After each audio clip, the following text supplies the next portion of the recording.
आज हम कक्षा 11 की यूनिट फर्स्ट में यौगिक में तत्वों की प्रतिशत मात्रा का निर्धारण का अध्ययन करेंगे। और इसमें जो है यौगिक में तत्वों की प्रतिशत मात्रा का निर्धारण कैसे किया जाता है, सबसे पहले इसको सीखेंगे। जब प्रतिशत मात्रा का निर्धारण हो जाता है तो यौगिक का मूलानुपाती सूत्र कैसे निर्धारित किया जाता है। जब मूलानुपाती सूत्र निर्धारित हो जाता है तो यौगिक का अणुसूत्र कैसे निर्धारित किया जाता है, और जब अणुसूत्र निर्धारित हो जाता है तो यौगिक का संरचना सूत्र कैसे निर्धारित करेंगे। तो ये टॉपिक आज का होगा। यौगिक में तत्वों की प्रतिशत मात्रा ज्ञात करना। दूसरा, मूलानुपाती सूत्र का निर्धारण। और तीसरा, अणुसूत्र का निर्धारण। और चौथा, संरचना सूत्र का निर्धारण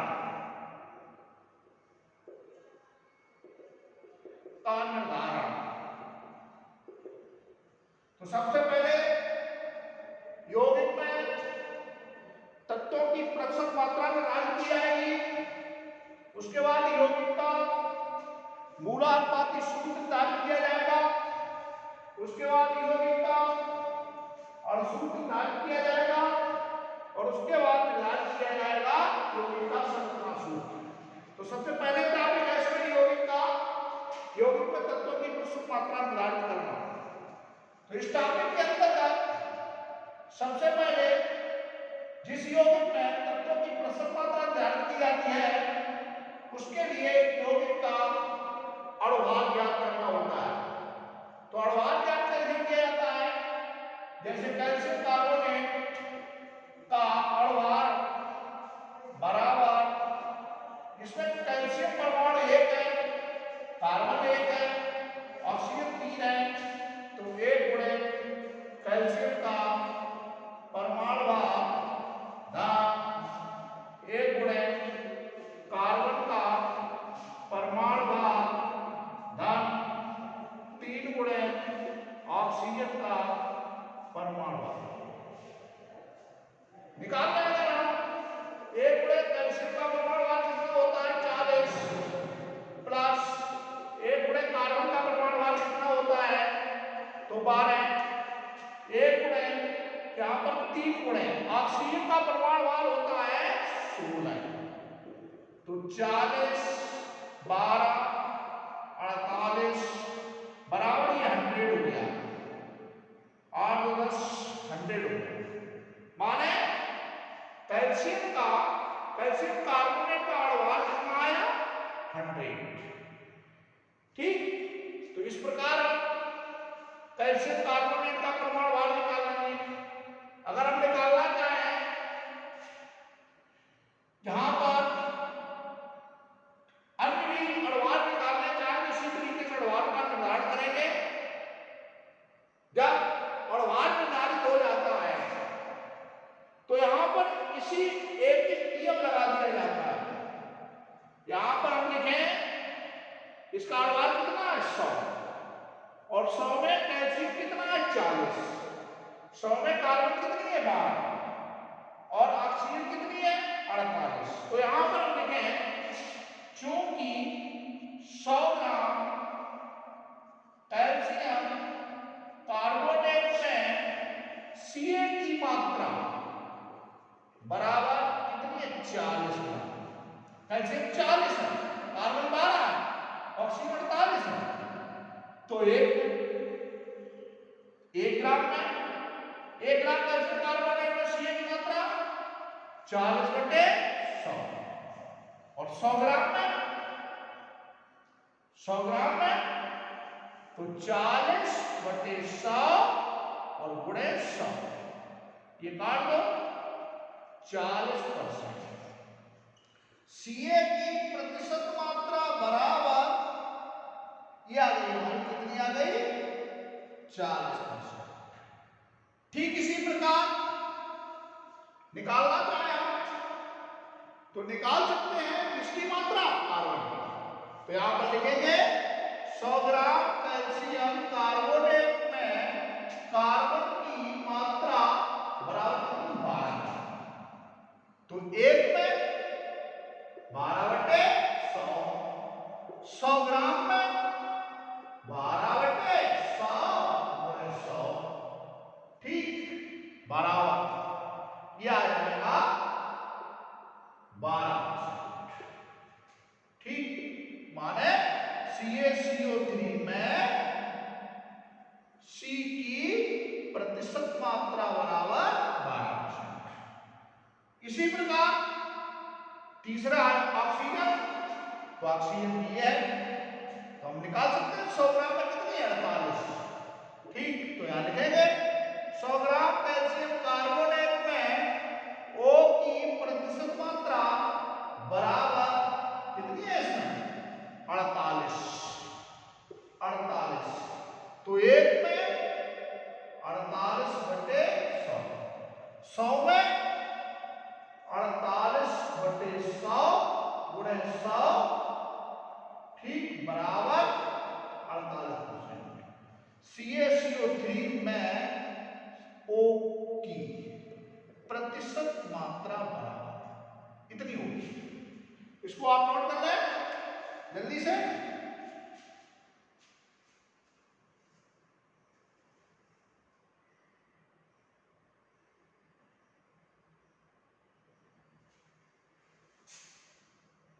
इसके साथ ही अगला आप निर्धारित करेंगे मूलानुपाती सूत्र का निर्धारण। तो मूलानुपाती सूत्र के निर्धारण में 4 पद होते हैं। पहला पद होता है कि यौगिक की प्रतिशत मात्रा में, माने तत्व की प्रतिशत मात्रा में परमाणु भार का भाग देकर आपेक्षिक संख्या प्राप्त कर लेते हैं। और फिर जो आपेक्षिक संख्या प्राप्त होती है तो दूसरे पद में आपेक्षिक संख्या में सबसे छोटी जो आपेक्षिक संख्या होती है उसका सभी संख्याओं में भाग देकर सरलतम अनुपात प्राप्त कर लेते हैं। और यदि सरलतम अनुपात पूर्णांक संख्या में नहीं है तो उसे पूर्णांक संख्या में परिवर्तित कर लेते हैं। जैसे अभी आपके सामने निकला कैल्शियम कार्बोनेट में कैल्शियम बराबर था 40%, कार्बन बराबर था 12% और ऑक्सीजन बराबर था 48%। माने कैल्शियम कार्बोनेट में कैल्शियम की प्रतिशत मात्रा 40 थी, कार्बन की 12 थी, ऑक्सीजन की 48 थी। तो मूलानुपाती सूत्र का निर्धारण कैसे करेंगे? तो इसके लिए एक सारणी बनानी पड़ेगी। सबसे पहले एक सारणी बनाएंगे और सारणी में पहला कॉलम होगा तत्व का नाम,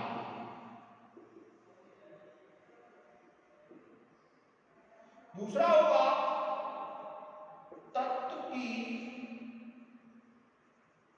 प्रतिशत मात्रा, तीसरा इसमें होगा तत्व का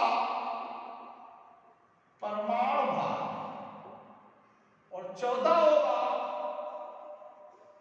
आपेक्षिक संख्या बराबर प्रतिशत मात्रा बटे परमाणु भार।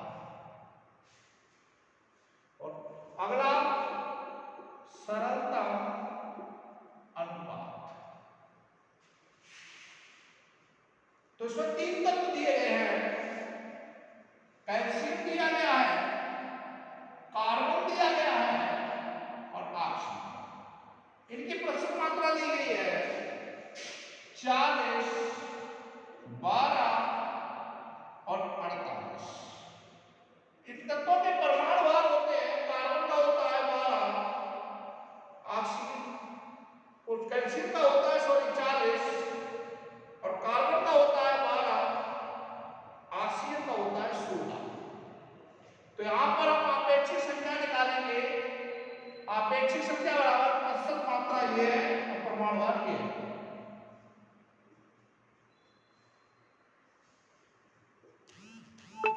अब देखिए इसमें क्या होता है, इसको काट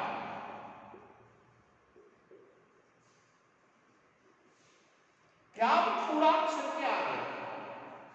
इसमें सबसे छोटी संख्या ये होगी, तो 1/3/1 बराबर 1 बराबर 1 बराबर 3। अब देखिए यहां पर सरलतम अनुपात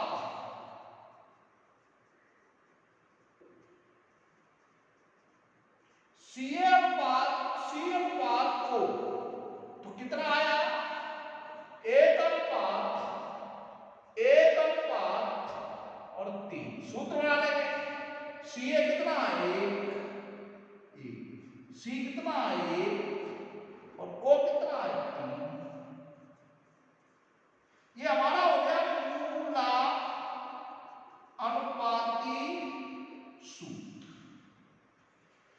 तो सबसे पहले तत्वों की प्रतिशत मात्रा ज्ञात कर लें। ज्ञात प्रतिशत मात्रा के लिए एक सारणी बना लें। इसमें पहला कॉलम होता है तत्व का नाम, दूसरा कॉलम होता है तत्व की प्रतिशत मात्रा और तीसरा कॉलम होता है तत्व का परमाणु भार और चौथा कॉलम होता है आपेक्षिक संख्या और पांचवा कॉलम होता है सरलतम अनुपात। पहले सी प्रतिशत मात्रा कितनी 40, कार्बन 12, ऑक्सीजन 48। यहां पर सी का परमाणु भार 40, सी का 12, ओ का 16। यहां पर हमने क्या किया प्रतिशत मात्रा बटे परमाणु भार कर दिया। ये सब ये आपेक्षिक संख्या निकल आई।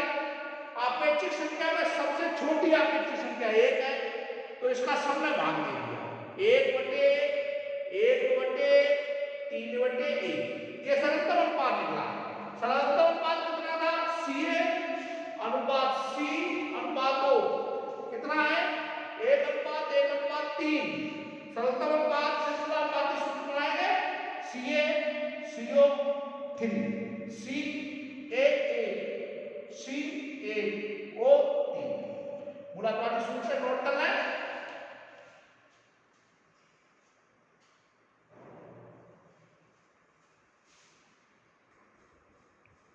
अगला टॉपिक होगा अणुसूत्र का निर्धारण। अभी आपने मूलानुपाती सूत्र निकाला। मूलानुपाती सूत्र कितना निकला आपका CaCO3। अब होता क्या है कि यौगिक का अणुभार दिया होता है। यौगिक का अणुभार बराबर 100 ये दिया होता है। इसका दिया होता है क्वेश्चन। और जब दो चीजें दी होती हैं, मूलानुपाती सूत्र दिया हो और अणुभार दिया हो, तो हम अणुसूत्र की गणना कर सकते हैं। माने यहां पर लिखेंगे आप अणुसूत्र की गणना कैसे की जाती है।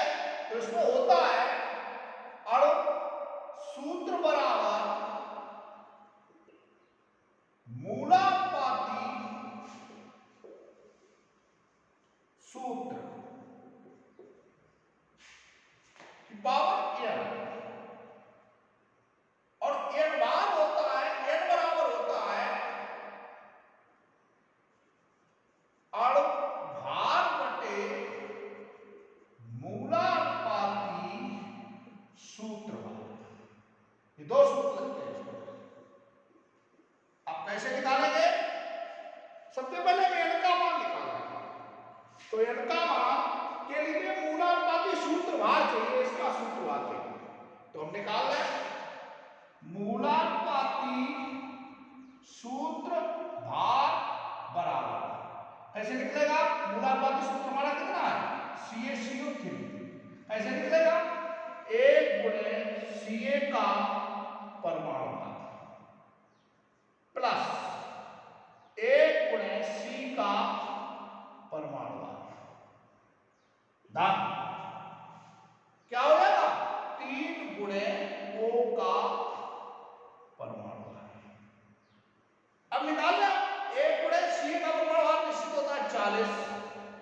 प्लस 1 × 12 प्लस 3 × 16 40 12 और 48। माने मूलानुपाती सूत्रवार कितना आया 100 और इसका अड़वार कितना दिया ना 100। तो यहां निकाल दें n बराबर मूलानुपाती n बराबर अड़वार बटे मूलानुपाती सूत्रवार। अड़वार कितना दिया है 100, मूलानुपाती सूत्रवार 100 माने 1। अब इस सूत्र को लगा दें, इस वाले लिख दें अड़सूत्र बराबर, अड़सूत्र हमारा कितना आया, मूलानुपाती सूत्र हमारा कितना आया, यही तो मूलानुपाती CaCO3 और इसकी पावर हो जाएगी 1। अड़सूत्र बराबर CaCO3 ये आ गया। इसके बाद टॉपिक आता है, माने जब अड़सूत्र निर्धारित हो जाता है तो इसका निर्धारित करना पड़ता है संरचना सूत्र, माने संरचना सूत्र का निर्धारण। तो इसे नोट कर लें।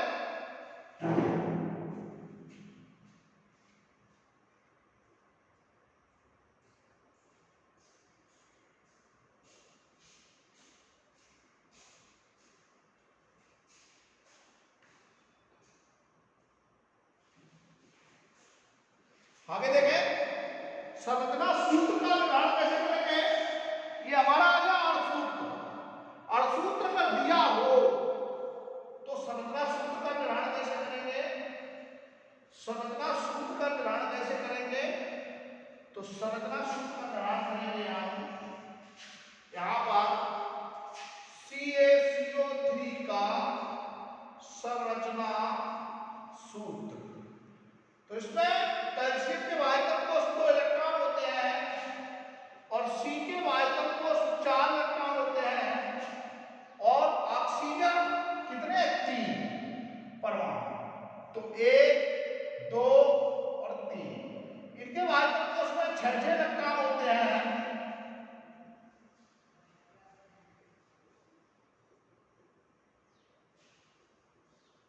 होता क्या है, ये कार्बन परमाणु 2 इलेक्ट्रॉन से साझेदारी कर लेता है, एक इससे कर लेता है और एक इससे कर लेता है और ये 2 इलेक्ट्रॉन एक इसको चला जाता है एक इसको चला जाता है, ये एक इलेक्ट्रॉन इसे देता है ये एक इलेक्ट्रॉन इसे देता है।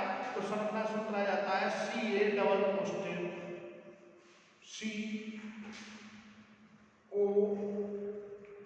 O और नेगेटिव, ये संरचना सूत्र होता है। इसे नोट कर लें।